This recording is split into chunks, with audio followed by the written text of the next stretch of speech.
ప్రధానమంత్రి మోదీ లైవ్ లో మాట్లాడుతున్నారు చూద్దాం।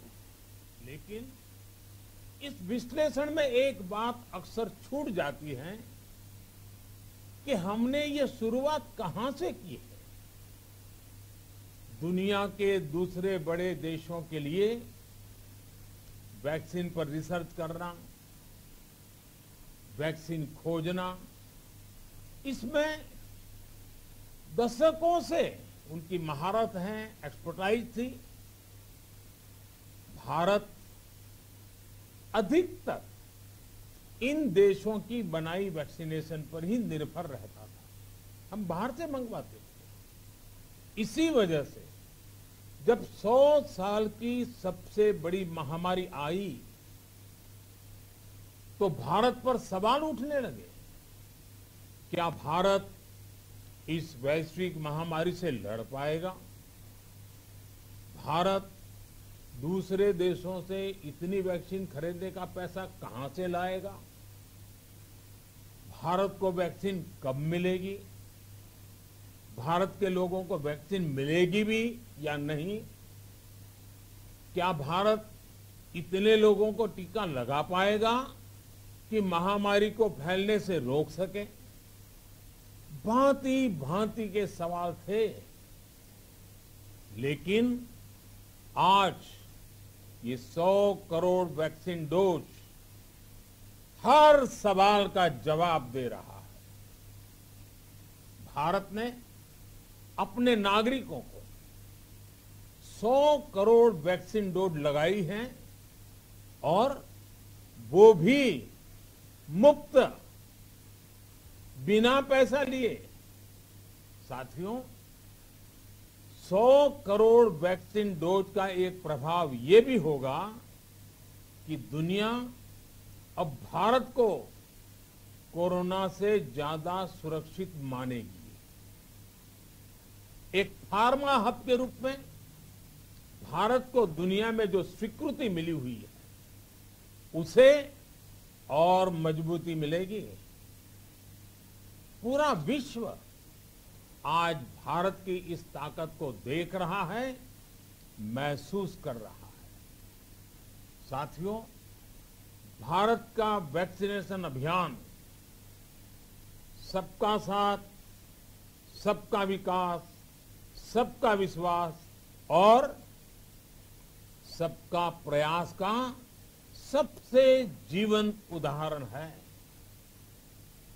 कोरोना महामारी की शुरुआत में ये भी आशंकाएं व्यक्त की जा रही थी कि भारत जैसे लोकतंत्र में इस महामारी से लड़ना बहुत मुश्किल होगा। भारत के लिए, भारत के लोगों के लिए ये भी कहा जा रहा था कि इतना संयम, इतना अनुशासन यहां कैसे चलेगा? लेकिन हमारे लिए लोकतंत्र का मतलब है सबका साथ।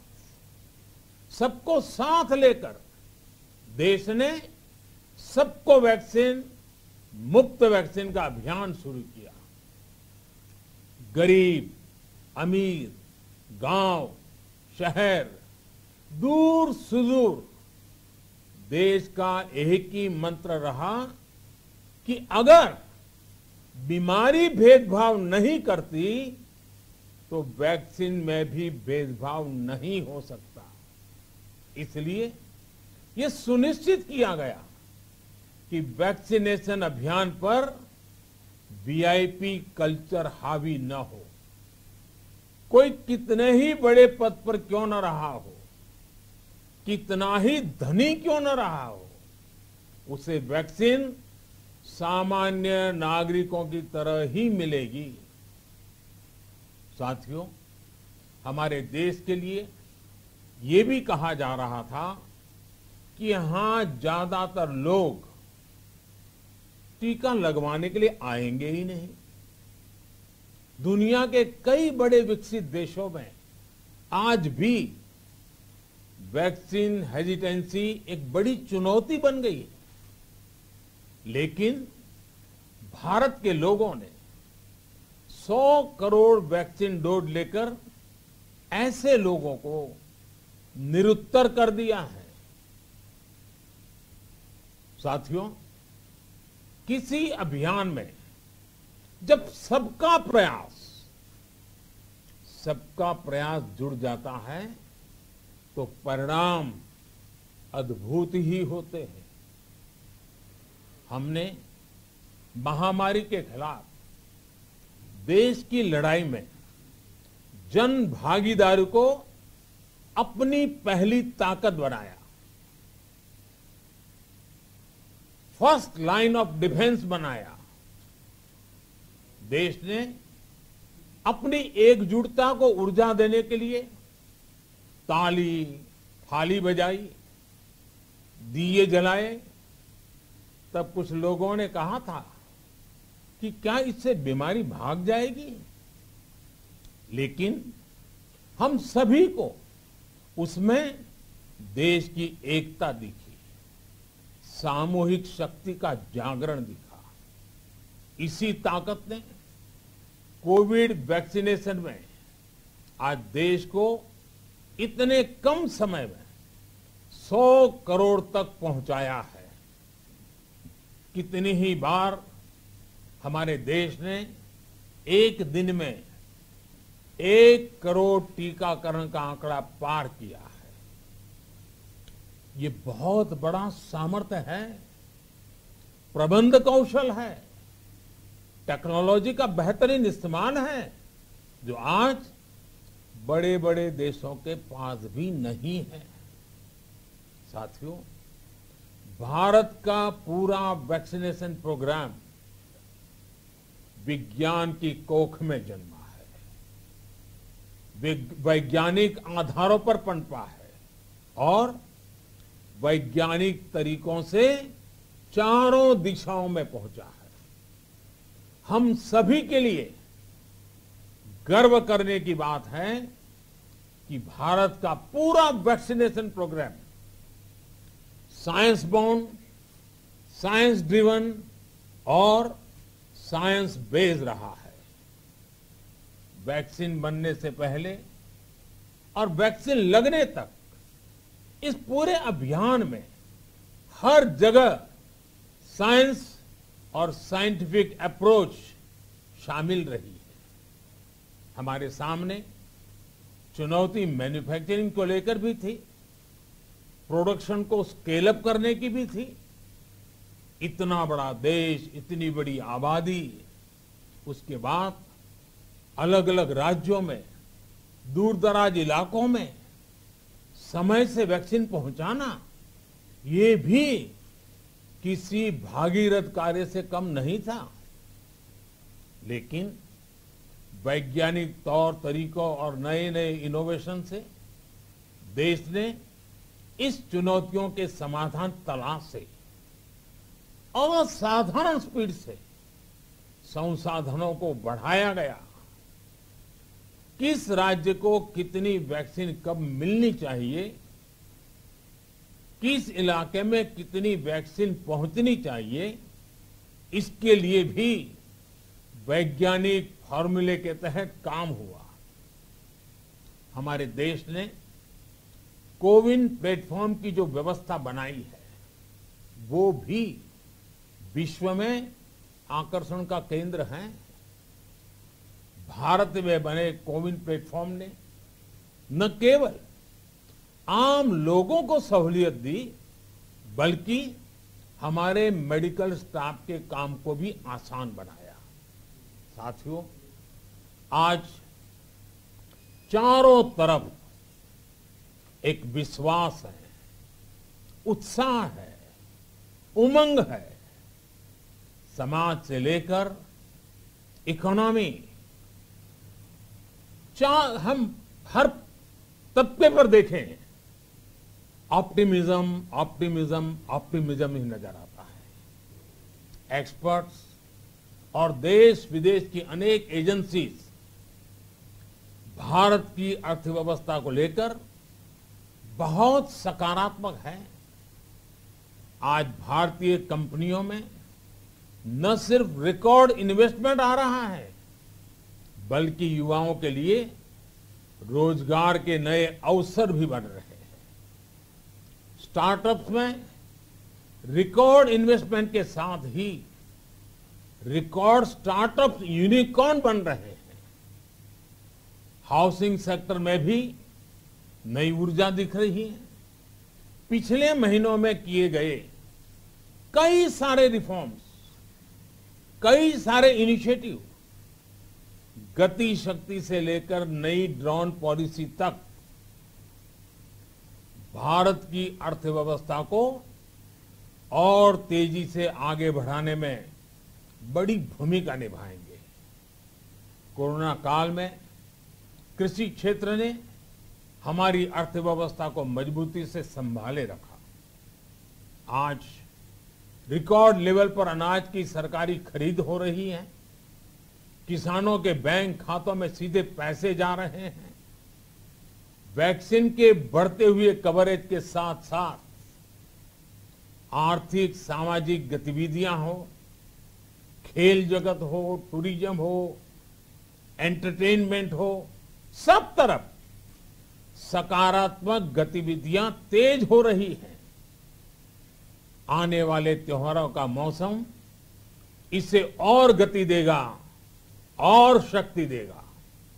साथियों, एक जमाना था जब मेड इन ये कंट्री, मेड इन वो कंट्री, इसी का बोलबाला था, बहुत क्रेज हुआ करता था। लेकिन आज हर देशवासी ये साक्षात अनुभव कर रहा है कि मेड इन इंडिया की ताकत बहुत बड़ी होती है। और इसलिए आज मैं आपसे फिर ये कहूंगा कि मैं हर छोटी से छोटी चीज जो मेड इन इंडिया हो, जिसे बनाने में किसी भारतवासी का पसीना बहा हो, उसे खरीदने पर जोर देना चाहिए। और ये सबके प्रयास से ही संभव होगा। जैसे स्वच्छ भारत अभियान एक जन आंदोलन है, वैसे ही भारत में बनी चीज खरीदना, भारतीयों द्वारा बनाई चीज खरीदना, वोकल फॉर लोकल, ये हमें व्यवहार में लाना ही होगा। और मुझे विश्वास है सबके प्रयास से हम ये भी करके रहेंगे। आप याद करिए, पिछली दिवाली हर किसी के मन मस्तिष्क में एक तनाव था, लेकिन इस दिवाली 100 करोड़ वैक्सीन डोज के कारण एक विश्वास का भाव है। अगर मेरे देश की वैक्सीन मुझे सुरक्षा दे सकती है, तो मेरे देश का उत्पादन, मेरे देश में बने सामान मेरी दिवाली और भी भव्य बना सकते हैं।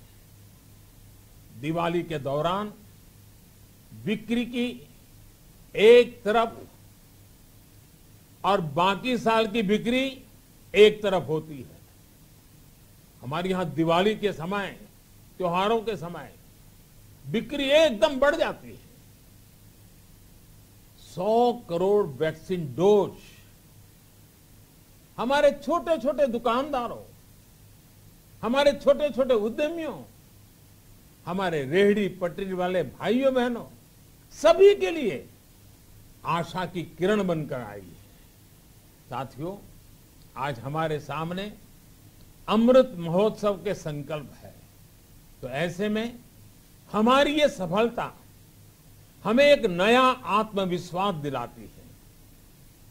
हम आज कह सकते हैं कि देश बड़े लक्ष्य तय करना और उसे हासिल करना बखूबी जानता है, लेकिन इसके लिए हमें सतत सावधान रहने की जरूरत है। हमें लापरवाह नहीं होना है। कवच कितना ही उत्तम हो, कवच कितना ही आधुनिक हो, कवच से सुरक्षा की पूरी गारंटी हो, तो भी जब तक युद्ध चल रहा है हथियार नहीं डाले जाते। मेरा आग्रह है कि हमें अपने त्योहारों को पूरी सतर्कता के साथ ही मनाना है। और जहां तक मास्क का सवाल है, कभी कभी जरा, लेकिन अब तो डिजाइन की दुनिया भी मास्क में प्रवेश चुकी है। मेरा इतना ही कहना है, जैसे हमें जूते पहन करके ही बाहर जाने की आदत लग गई है ना, बस वैसे ही मास्क को भी एक सहज स्वभाव बनाना ही होगा। जिनको अभी तक वैक्सीन नहीं लगी है वो इसे सर्वोच्च प्राथमिकता दें। जिन्हें वैक्सीन लग गई है वो दूसरों को प्रेरित करें। मुझे पूरा भरोसा है कि हम सब मिलकर प्रयास करेंगे तो कोरोना को और जल्द हरा पाएंगे। आप सभी को आने वाले त्योहारों की एक बार फिर बहुत बहुत शुभकामनाएं, बहुत बहुत धन्यवाद।